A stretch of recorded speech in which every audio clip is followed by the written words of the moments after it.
ಜಲಮಂಡಳಿಯಲ್ಲಿ ಒಂದೇ ದಿನ 200ಕ್ಕೂ ಹೆಚ್ಚು ವರ್ಗಾವಣೆ ಮಾಡಿರುವಂತದ್ದು ಬಯಲಿಗೆ ಬಂದಿದೆ. ಒಂದೇ ದಿನ 200ಕ್ಕೂ ಹೆಚ್ಚು ಟ್ರಾನ್ಸ್ಫರ್ಗಳ ಹಿಂದೆ ಇರುವಂತಹ ಹುನ್ನಾರ ಏನು? ಡಬಲ್ ಪೋಸ್ಟಿಂಗ್ ಕೊಟ್ಟು ಜಲಮಂಡಳಿ ಎಡವಟ್ ಮಾಡ್ಕೊಂಡಿದೆ. ಜಲಮಂಡಳಿ ಟ್ರಾನ್ಸ್ಫರ್ ಹಿಂದಿದೆಯಾ ಲಕ್ಷ ಡೀಲಿಂಗ್? ಬೆಂಗಳೂರಿನ ಉಸ್ತುವಾರಿ ಸಚಿವರ ಗಮನಕ್ಕೆ ತರದೇನೆ ವರ್ಗಾವಣೆಗಳಾಗ್ತಾ ಇದೆಯಾ ಅನ್ನೋ ಪ್ರಶ್ನೆ ಕಾಡುತ್ತೆ. ಒಂದೇ ದಿನ 200ಕ್ಕೂ ಹೆಚ್ಚು ನೌಕರರ ಟ್ರಾನ್ಸ್ಫರ್ ಅದು ಹೇಗೆ ಮಾಡ್ತಾರೆ? 100ಕ್ಕೂ ಹೆಚ್ಚು ನೌಕರರಿಗೆ ಮುಂಬಡ್ತಿ ಬೇರೆ ಕೊಟ್ಟಿದ್ದಾರೆ. ಮುಂಬಡ್ತಿ ನೀಡಿ ಸ್ಥಳ ನಿಯೋಜನೆಯನ್ನ ಮಾಡಿದ್ದಾರೆ. ಹಲವು ನೌಕರರಿಗೆ ವರ್ಗಾವಣೆ ಮಾಡಿ ಜಲಮಂಡಳಿ ಆದೇಶವನ್ನ ಹೊರಡಿಸಿದೆ. ಮಾಪನ ಹುದ್ದೆಯಿಂದ ಜಲಪರೀಕ್ಷಕ ಹುದ್ದೆಗೆ ಮುಂಬಡ್ತಿಯನ್ನ ಕೊಟ್ಟಿದ್ದಾರೆ ಕೆಲವರಿಗೆ. ಜಲಮಂಡಳಿ ಇತಿಹಾಸದಲ್ಲೇ ಇದು ಮೊದಲ ಬಾರಿಗೆ ರಾತ್ರೋರಾತ್ರಿ ಈ ರೀತಿ 200ಕ್ಕೂ ಹೆಚ್ಚು ಜನರನ್ನ ವರ್ಗಾವಣೆ ಮಾಡಿರೋದು. ಇದು ಈಗ ಹಲವಾರು ಪ್ರಶ್ನೆಗಳಿಗೆ, ಹಲವಾರು ಅನುಮಾನಗಳಿಗೆ ಎಡೆ ಮಾಡಿಕೊಡ್ತಾ ಇದೆ. ಈ ರೀತಿಯಾಗಿ ಏಕಾಏಕಿ ಟ್ರಾನ್ಸ್ಫರ್ ಮಾಡ್ತೀರಿ ಅಂತ ಹೇಳಿದ್ರೆ ಇದರಲ್ಲಿ ಲಕ್ಷ ಡೀಲಿಂಗ್ ನಡೆದಿದೆಯಾ? ಟ್ರಾನ್ಸ್ಫರ್ನ ಡೀಲಿಂಗ್ ಜಲಮಂಡಳಿಯಲ್ಲಿ ಯಥೇಚ್ಛವಾಗಿ ನಡೀತಾ ಇದೆಯಾ ಅನ್ನುವಂಥ ಒಂದು ಅನುಮಾನ ಸಹಜವಾಗಿ ಕಾಡುತ್ತೆ. ಒಂದು ಟ್ರಾನ್ಸ್ಫರು, ಇನ್ನೊಂದು ಮುಂಬಡ್ತಿಯನ್ನು ಕೊಟ್ಟಿರೋದು, ಕೆಲವರಿಗಂತೂ ಡಬಲ್ ಪೋಸ್ಟಿಂಗ್ ಬೇರೆ ಕೊಟ್ಟಿದ್ದಾರಂತೆ.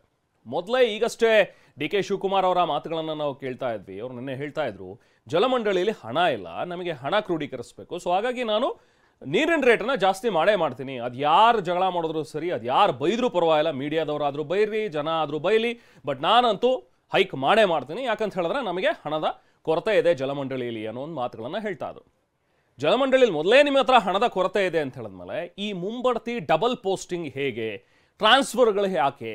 ಅದು 200ಕ್ಕೂ ಹೆಚ್ಚು ಟ್ರಾನ್ಸ್ಫರ್ಗಳನ್ನು ನೀವು ಏಕಾಏಕಿ ಒಂದೇ ದಿನ ಮಾಡ್ತೀರಿ, ರಾತ್ರೋರಾತ್ರಿ ಮಾಡ್ತೀರಿ ಅಂತ ಹೇಳಿದ್ರೆ ಸಚಿವರ ಗಮನಕ್ಕೆ ಇಲ್ವಾ ಹಾಗಾದ್ರೆ ಇದು ಅನ್ನುವಂಥದ್ರ ಬಗ್ಗೆ ಸಹಜವಾಗಿ ಪ್ರಶ್ನೆಗಳು ಕಾಡುತ್ತೆ.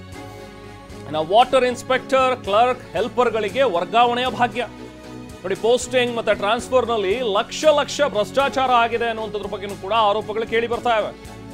ಸ್ಥಳ ನಿಯೋಜನೆಗೂ ಕೂಡ ದುಡ್ಡು ಕೊಟ್ಟು ಸಿಬ್ಬಂದಿ ನನಗಿದೇ ಜಾಗ ಬೇಕು ಅಂತ ತಗೊಳ್ತಾ ಇದಾರಂತೆ.